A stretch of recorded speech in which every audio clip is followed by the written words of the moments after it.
ಆತ್ಮೀಯ ವಿದ್ಯಾರ್ಥಿಗಳೇ, maths class room YouTube ಚಾನಲ್ಗೆ ತಮಗೆಲ್ಲರಿಗೂ ಸ್ವಾಗತ ಕೋರ್ತಾ ಇವತ್ತಿನ ಈ ವಿಡಿಯೋದಲ್ಲಿ SSLC ಗಣಿತ ವಿಷಯದ ರೂಪಣಾತ್ಮಕ ಮೌಲ್ಯಮಾಪನ 1 ಅಂದರೆ FA1 ಮಾದರಿ ಪ್ರಶ್ನೆ ಪತ್ರಿಕೆಯ ಉತ್ತರಗಳ ವಿವರಣೆ ನೀಡ್ತಾ ಇದ್ದೇನೆ.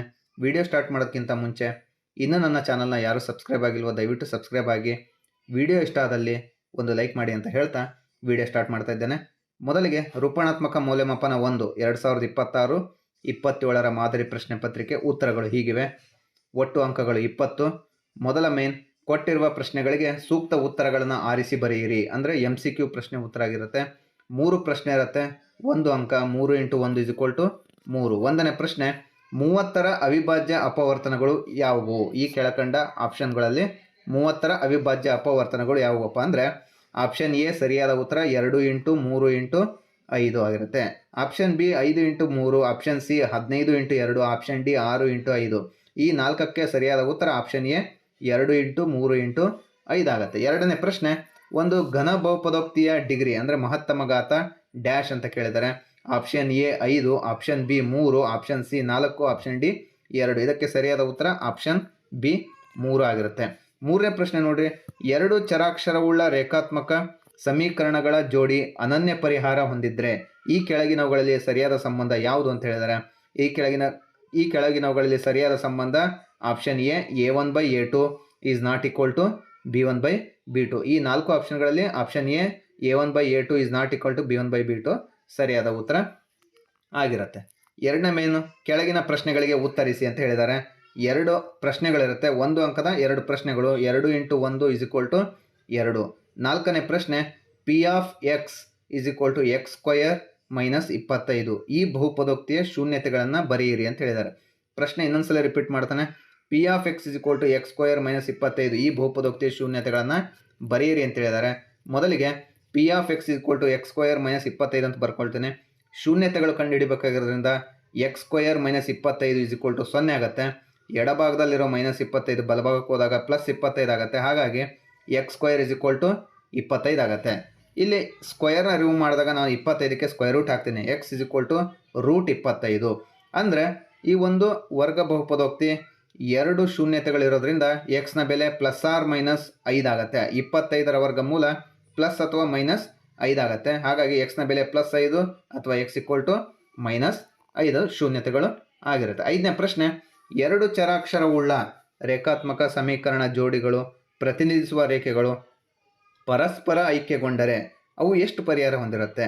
ಈ ಒಂದು ನಕ್ಷೆಯಲ್ಲಿರುವ ರೇಖೆಗಳು ಪರಸ್ಪರ ಒಂದರಲ್ಲೊಂದು ಐಕ್ಯಗೊಂಡ್ರೆ ಪರಿಹಾರಗಳ ಸಂಖ್ಯೆ ಎಷ್ಟು ಅಂತ ಕೇಳಿದ್ದಾರೆ.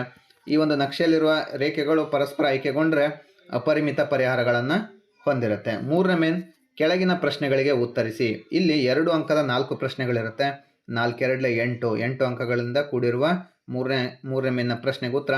ಆರನೇ ಪ್ರಶ್ನೆ, ರೇಖಾತ್ಮಕ ಸಮೀಕರಣ ಜೋಡಿಯನ್ನು ವರ್ಜಿಸುವ ವಿಧಾನದಿಂದ ಬಿಡಿಸಿ ಅಂತ ಹೇಳಿದ್ದಾರೆ. 2x + y = 10, x - y = 2. ಸಮೀಕರಣ 1 2 ಅಂತ ಬರ್ಕೊತೀನಿ. +y - y ಕ್ಯಾನ್ಸಲ್ ಆದಾಗ 3x = 12. 3 × x, ಈ 3 ಗುಣಿಸು ಇದೆ, ಪಕ್ಕಕ್ಕೆ ಹೋದಾಗ ಭಾಗಿಸು ಹೋಗುತ್ತೆ. ಹಾಗಾಗಿ x = 12/3. ಈ 12ನ್ನು 3ರಿಂದ ಭಾಗಿಸಿದಾಗ 3 1 3 4 12. ಹಾಗಾಗಿ xನ ಬೆಲೆ 4 ಆಗುತ್ತೆ. ಈ ಒಂದು xನ ಬೆಲೆ 4ಅನ್ನು ಸಮೀಕರಣ 1 ಅಥವಾ 2ರಲ್ಲಿ ಆದೇಶ ಮಾಡ್ತೀನಿ. ಈ ಒಂದು ಲೆಕ್ಕದಲ್ಲಿ ನಾನು ಸಮೀಕರಣ 1ರಲ್ಲಿ xನ ಬೆಲೆ 4ಅನ್ನು ಅಪ್ಲೈ ಮಾಡಿದ್ದೇನೆ. ಸಮೀಕರಣ 1 ಏನಿದೆ, 2x + y = 10. ಇಲ್ಲಿ xನ ಬೆಲೆ 4ಅನ್ನು ಅಪ್ಲೈ ಮಾಡಿದಾಗ ಇಲ್ಲಿ 8 + y = 10. ಈ +8 ಬಲಭಾಗಕ್ಕೆ ಹೋದಾಗ -8 ಆಗುತ್ತೆ. 10ರಲ್ಲಿ 8 ಕಳೆದ್ರೆ 2 ಆಗುತ್ತೆ. ಹಾಗಾಗಿ yನ ಬೆಲೆ 2 ಆಗುತ್ತೆ, xನ ಬೆಲೆ 4 ಆಗುತ್ತೆ. ಏಳನೇ ಪ್ರಶ್ನೆ, 6 + √2 ಅಭಾಗಲಬ್ಧ ಸಂಖ್ಯೆ ಎಂದು ಸಾಧಿಸಿ ಅಂತಿದೆ. ಇದು ಕೂಡ ಸುಲಭ ಇದೆ. 6 + √2 ಅಭಾಗಲಬ್ಧ ಅಂತ ಸಾಧಿಸಿದರೆ ನಮಗೆ 2 ಅಂಕಗಳನ್ನು ಸುಲಭವಾಗಿ ಗಳಿಸ್ಬೋದು. 8ನೇ ಪ್ರಶ್ನೆ, 91, 26 ಈ 2 ಸಂಖ್ಯೆಗಳ ಲಸಃ 182. ಆದರೆ ಈ 2 ಸಂಖ್ಯೆಗಳ ಮೊಸವನ್ನು ಕಂಡುಹಿಡಿಯಿರಿ ಅಂತ ಹೇಳಿದ್ದಾರೆ. ಪ್ರಶ್ನೆ ಪ್ರಕಾರ ಎ ಬೆಲೆನ 91 ಅಂತ ಬರ್ಕೊಳ್ತೀನಿ, ಬಿ ಬೆಲೆ 26 ಅಂತ ಬರ್ಕೊಳ್ತೀನಿ. ಲಸಃ ಅಂದರೆ ಎಲ್ನ ಬೆಲೆ 182. ಮೊಸಃ ಹೆಚ್ನ ಬೆಲೆಯನ್ನು ಕಂಡುಹಿಡಿತೀನಿ. ಇಲ್ಲಿ ಸರಿಯಾದ ಸಂಬಂಧ ಏನಿದೆ, A × B = L × H. ಈ ಬೆಲೆಗಳನ್ನು ಅಪ್ಲೈ ಮಾಡಿದಾಗ 91 × 26, L × H ಅಂದರೆ 182 × H. ಇಲ್ಲಿ ಉಲ್ಟಾ ಬರ್ಕೊತೀನಿ ನೋಡ್ರಿ, 182 × H = 91 × 26. ಇಲ್ಲಿ ಹೆಚ್ಚು ಜೊತೆಗೆ 182 ಗುಣಿಸ್ತಾ ಇದ್ದೇನೆ, ಹಾಗಾಗಿ ಪಕ್ಕಕ್ಕೆ ಹೋದಾಗ ಅದೇನಾಗುತ್ತೆ, ಭಾಗಿಸು ಆಗತ್ತೆ. 91 × 26 ಭಾಗಿಸು 182. ಈ 91 ಮತ್ತು 182 13 ಮಗ್ಗೆಲಿ ಹೋಗುತ್ತೆ ನೋಡ್ರಿ. 13 7 91, 13 14 182 ಆಗುತ್ತೆ. ಹಾಗಾಗಿ H = 7 × 26 / 14 ಆಗುತ್ತೆ. ಇಲ್ಲಿ 7 ಅಂದ್ಲೆ 7 2 14 ಆದಾಗ ಅಂಶದಲ್ಲಿ 1 × 26, 26ನ 1ರಿಂದ ಗುಣಿಸಿದಾಗ 26 ಅಂದ್ಲೆ 26 ಆಗುತ್ತೆ. ಈ 26ನ 12ರೊಂದಿಗೆ ಭಾಗಿಸಿದಾಗ 13 ಬರುತ್ತೆ. ಹೆಚ್ಚಿನ ಬೆಲೆ 13 ಅಂದರೆ ಮಸ 13 ಆಗುತ್ತೆ. ಇದಿಷ್ಟು 8ನೇ ಪ್ರಶ್ನೆಗೆ ಉತ್ತರ ಆಗಿದೆ. 9ನೇ ಪ್ರಶ್ನೆ, ಅಂಕಗಣಿತದ ಮೂಲ ಪ್ರಮೇಯದ ಪ್ರಕಾರ 40 = x ನ ಘಾತ y × z ಆದರೆ x, y ಮತ್ತು z ಬೆಲೆಯನ್ನು ಕಂಡುಹಿಡಿಯಿರಿ ಅಂತ ಹೇಳಿದರೆ x ನ ಬೆಲೆ, y ನ ಬೆಲೆ, z ನ ಬೆಲೆಯನ್ನು ಕಂಡುಹಿಡಿಬೇಕಾಗತ್ತೆ. ಇಲ್ಲಿ 40ನ ಅವಿಭಾಜ್ಯ ಅಪವರ್ತನ ಕ್ರಿಯೆ ಮಾಡ್ತೇನೆ. ಈ 40ನ ಅವಿಭಾಜ್ಯ ಅಪವರ್ತನ ಮಾಡಿದಾಗ 2 20 40, 2 10 20, 2 5 10, 5 1 5. ಇಲ್ಲಿ 40ನ 2 × 2 × 2 × 5 ಅಂತ ಬರ್ಕೊಳ್ತೇನೆ. 40 = 2ರ ಘಾತ 3 × 5ರ ಘಾತ 1. ಇಲ್ಲಿ ಈ ಕೊಟ್ಟಿರುವ ಲೆಕ್ಕದ ಪ್ರಕಾರ ಆಧಾರ x ನ ಬೆಲೆ 2 ಆಗುತ್ತೆ, ಘಾತ ಸೂಚಿ y ನ ಬೆಲೆ 3 ಆಗುತ್ತೆ, ಇಂಟು ಇನ್ನೊಂದು ಆಧಾರ z ನ ಬೆಲೆ 5 ಆಗುತ್ತೆ. ಇದಿಷ್ಟು 3ನೇ ಮೇನ್ನ ಪ್ರಶ್ನೆಗೆ ಉತ್ತರ ಆಗುತ್ತೆ. 4ನೇ ಮೇನ್ ಏನಿದೆಪ್ಪ ಅಂದರೆ ಕೆಳಗಿನ ಪ್ರಶ್ನೆಗಳಿಗೆ ಉತ್ತರಿಸಿ. 3 ಅಂಕದ ಒಂದು ಪ್ರಶ್ನೆ ಇದೆ. 1 3 3 ಅಂಕದ ಪ್ರಶ್ನೆ ಯಾವುದಪ್ಪ ಅಂದರೆ 10ನೇ ಪ್ರಶ್ನೆ, x² + 9x - 36 ಈ ಬಹುಪದೋಕ್ತಿಯ ಶೂನ್ಯತೆಗಳನ್ನು ಕಂಡುಹಿಡಿಯಿರಿ. ಶೂನ್ಯತೆಗಳನ್ನು ಕಂಡುಹಿಡಿದು ಶೂನ್ಯತೆಗಳು ಮತ್ತು ಸಹಗುಣಕಗಳ ನಡುವಿನ ಸಂಬಂಧ ತಾಳೆ ನೋಡಿ ಅಂತ ಹೇಳಿದ್ದಾರೆ.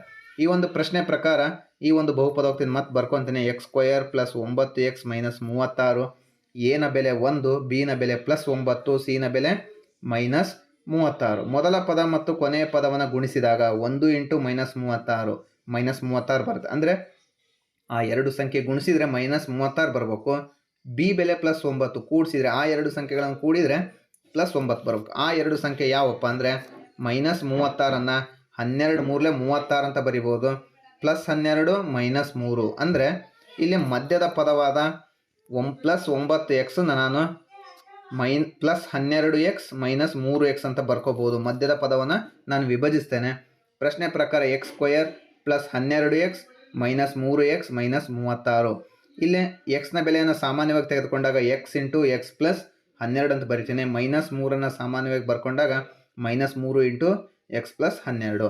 x + 12 = 0 ಆದಾಗ ಎಡಭಾಗದಲ್ಲಿರೋ +12 ಬಲಭಾಗಕ್ಕೆ ಹೋದಾಗ -12 ಆಗುತ್ತೆ. ಅಲ್ಲಿಗೆ x ನ ಬೆಲೆ -12 ಬರುತ್ತೆ. ಈ ಒಂದು x ನ ಬೆಲೆಯನ್ನು ಆಲ್ಫಾ ಬೆಲೆ ಅಂತ ಬರ್ಕೊಳ್ತೀನಿ. ಆಲ್ಫಾ ಬೆಲೆ -12 ಆಗುತ್ತೆ. ಇನ್ನೊಂದು ಶೂನ್ಯತೆ ನೋಡಿರಿ, x - 3 = 0.